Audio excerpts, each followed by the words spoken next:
Diyos ko po loleng, for today's episode ay eto na naman ang isang menu na babasag sa inyong pagjejeta. Kaya naman kung hindi ka pa naka-follow at naka-subscribe, mag-follow ka na at subscribe para lagi kang updated sa mga videos na i-upload ko. Maraming salamat.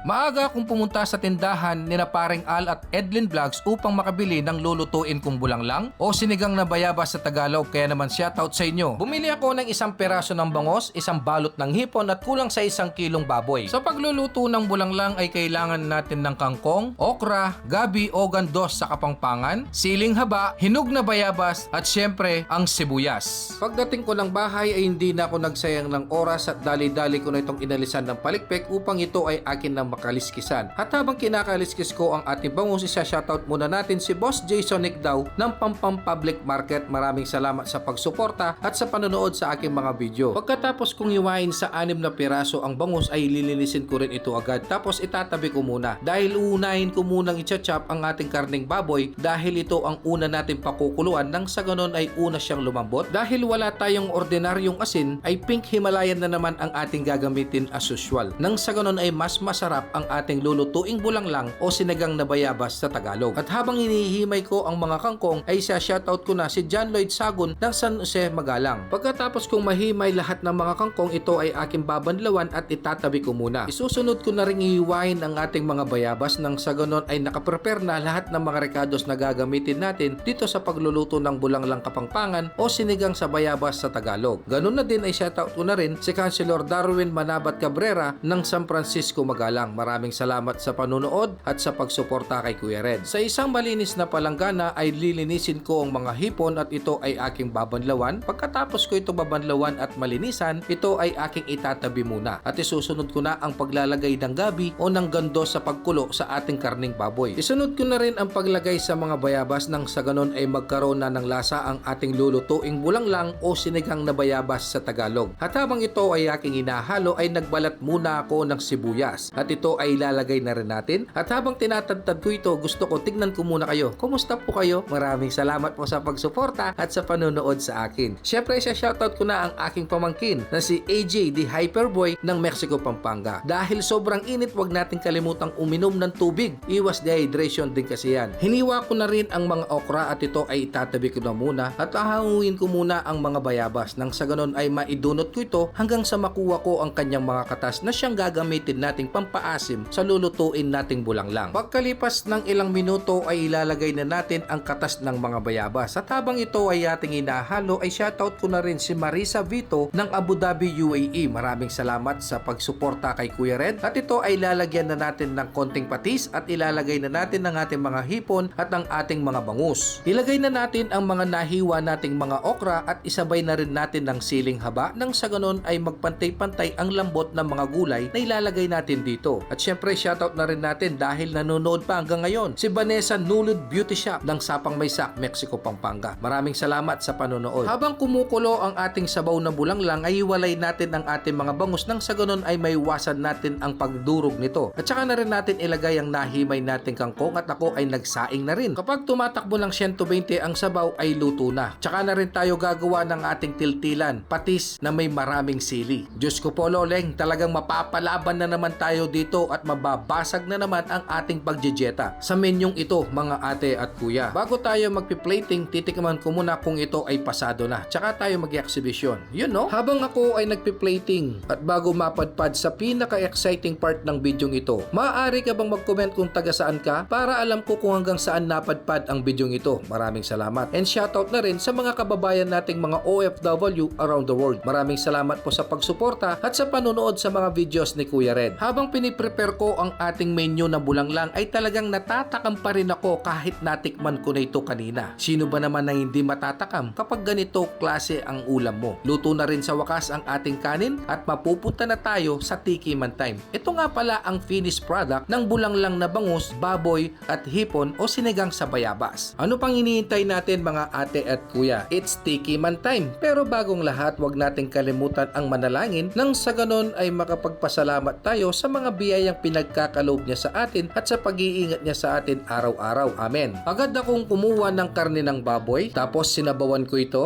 at syempre hindi naman mawawala ang aking paboritong kangkong. Lalagyan ko ito ng maraming kangkong, tapos isasawsaw ko sa patis na maraming sili. First bite po tayo. Diyos ko po, Loleng, kanyaman ng kanyaman!